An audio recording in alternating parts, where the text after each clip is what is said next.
Twister, Lysol, it's the healthy habit 6-step challenge. 1, into your elbow when you're coughing. 2, wash your hands often. 3, on your face wear a cloth in. 4, 6 feet apart when y'all talking. 5, monitor your health, don't just let it be. Why? You might become a popular celebrity. 6, what can disinfect safely? Lysol cleans touch surfaces daily.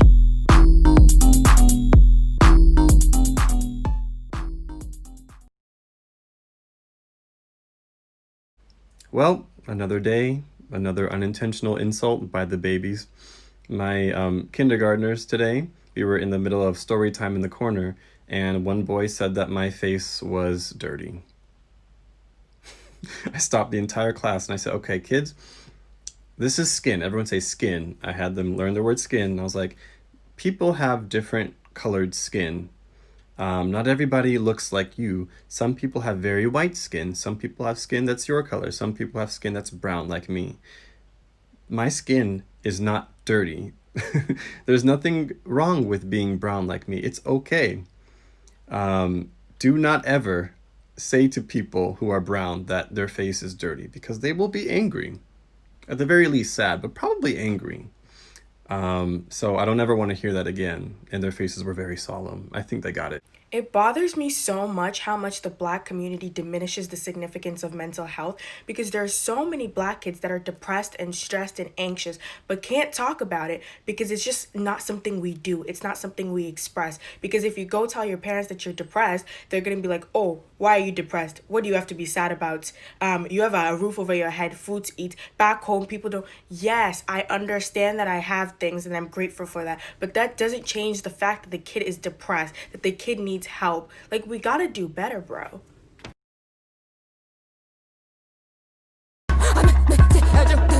L'espoir est un plat bien trop vite consommé et à sauter les repas. Je suis habitué à vouloir. I wanna fly, can you take me far away?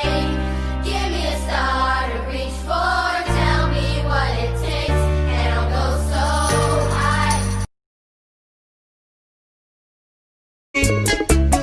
Estando con ella y pensando en sí, qué tontos, qué locos somos tú y yo.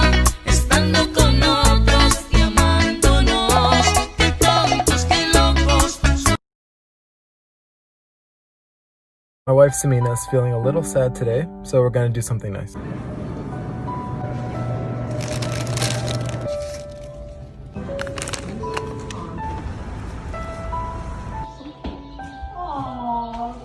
Some of your favorites.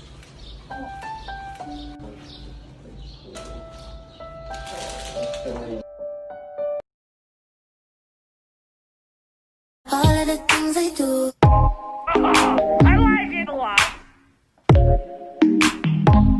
I like it. Danse, today I will be sharing the most sacred recipe in all of indigenous country. We call this banik, or fry bread. But enough talk. Add flour, baking powder, salt from the mountains. Then you're gonna journey down to the river and collect some ever-sacred water. Add this water and don't worry about measuring. The Great Spirit will let you know when too much is too much. Wittagay, that's too much. Geez, now I gotta add more flour. Give it a good mix, eh? Now hold that banik just like you used to hold that ex that got away. Hola. Now fry it up till it's deadly golden brown, just like your skin, eh? Add honey if you're feeling spontaneous. Now enjoy, and remember, the secret ingredient to a deadly banik is love. How do you know if you have unresolved trauma? I'm a licensed therapist, and I'm going to be talking to you about 5 signs of unresolved trauma. You might be experiencing intense feelings of shame and guilt. This means that it might be really hard for you to experience happiness when something good happens. Number 2, having insecure and unhealthy attachment styles, such as an anxious attachment style, which requires a lot of reassurance, or an avoidant attachment style, which keeps you from making deep, meaningful connections. Number 3, you have an intense fear of failure. And this fear is so intense that it really keeps you from doing things that might be really meaningful to you. This can also show up as a fear of success because you don't truly believe you deserve it. Number 4, you have very low self-esteem. And number 5, you experience a lot of anxiety and panic and you're not really sure where it's coming from. Tanse, Kisa Manata, and Nanaskama Ihi. My name is James Jones. My tribe is Nehiao, and I come from Talkree First Nations. This is the men's fancy dance. It's one of the fastest dances we have in Indigenous country, and it represents the spirit of a wild horse. So when we move with that freedom of self-expression. We dance for all those who can't dance. We dance to heal and we dance to pray. This is who I am.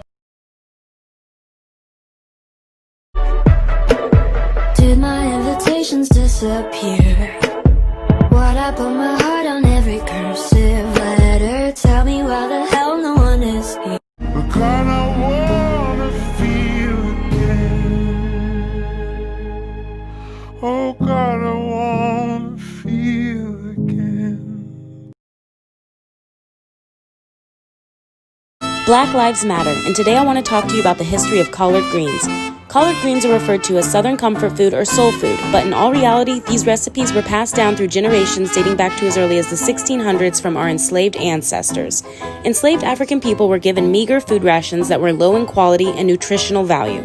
Collard greens were just one of the few select vegetables that African Americans were allowed to grow and harvest for themselves. They are said to be bitter and tough and were not eaten by slave owners. To flavor the collards, they are traditionally boiled in pig fat acquired from ham hocks. Slaves were only given the cheapest and least desired cuts of pork, such as the head, joints, feet, or internal organs. African Americans are resilient, and this food genre is now associated with comfort and decadence, but it was born out of struggle and survival. Black Lives Matter. Am I reading that right? A flu virus with a pandemic potential found in China? Like, we're not even done with the first one. Can Mother Nature calm down? Half of America don't even know how to wear a mask yet. And I thought we already got past the swine flu. But with the way that we've been acting, we deserve it. I got you good, that's a fact. Ooh, the strobe light, it's so bright. Let's get up. Hey guys, so I'm at work now. It's a little slow today because it's a Tuesday evening. I've had a few customers and no one has tipped. I don't know, I guess I'm having a bad streak and bad luck these recent days. I don't know, maybe it's the weather. So I'm a woman in America, which means when I walk home alone at night, I do things like hold my phone against my ear and talk into it, even if there's no one on the other end, to give the impression that someone knows where I am. And I do that for my safety. My dad is a black man in America, which means that when he walks home alone at night and finds himself walking behind a woman, he goes out of his way to cross the street, do whatever he can to not walk behind her. And he does this both out of consideration for the anxiety women get when they're walking alone at night, but also for his own safety. And I think about the implications of that a lot. I'm so excited, I've never been here before. I know, right?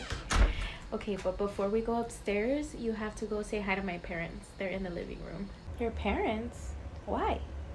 Because if you don't go say hi now, then the next time that you come over, they're not really gonna like you that much because they're gonna think that you're rude and they're gonna be like, oh, y esa es la que no saluda. And they're really not gonna let me hang out with you anymore. This is my voice 0 days on tea. This is my voice 0 days on tea because I can't start tea yet. I'm not allowed. In high school, I went to prom with a girl, and my mom told me to take off my glasses before we took our photos.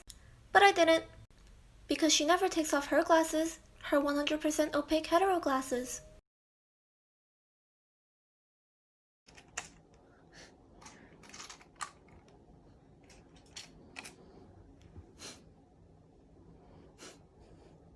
That was amazing. Tommy, pull back. Thomas and James and Percy.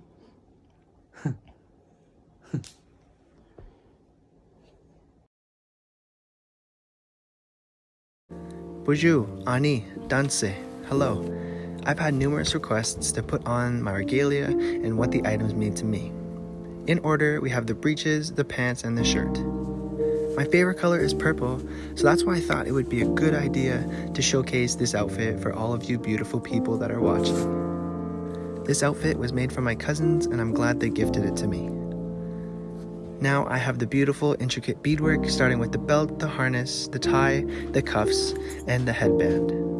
As I put on my regalia, I think good thoughts and know that I'm dancing for myself, my ancestors, and my family. Next, we have the moccasins. They teach us to walk and dance in a good way.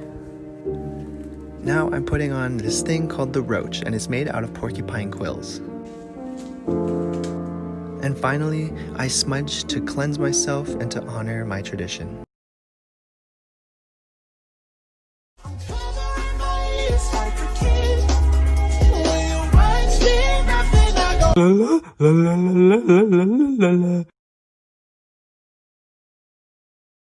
When people first think about self-love, normally they'll think about looking at themselves in the mirror, saying a self-love affirmation, running themselves a bath, taking themselves out on a date, and yes, that is self-love.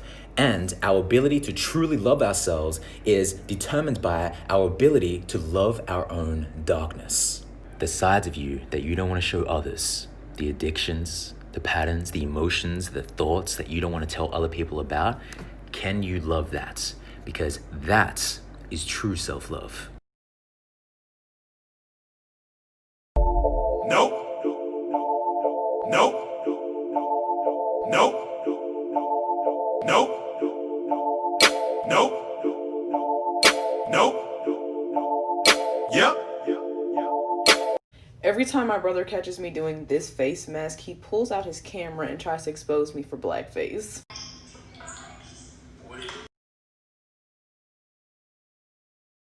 I could be red, or I could be yellow, I could be blue, or I could be purple, I could be green or pink or black or white, I could be every color you like. I could be red, or I could be yellow, I could be blue, or I could be purple, I could be green or pink or black or white, I could be every color. Calling all the monsters, calling all the monsters, calling all the... Shh.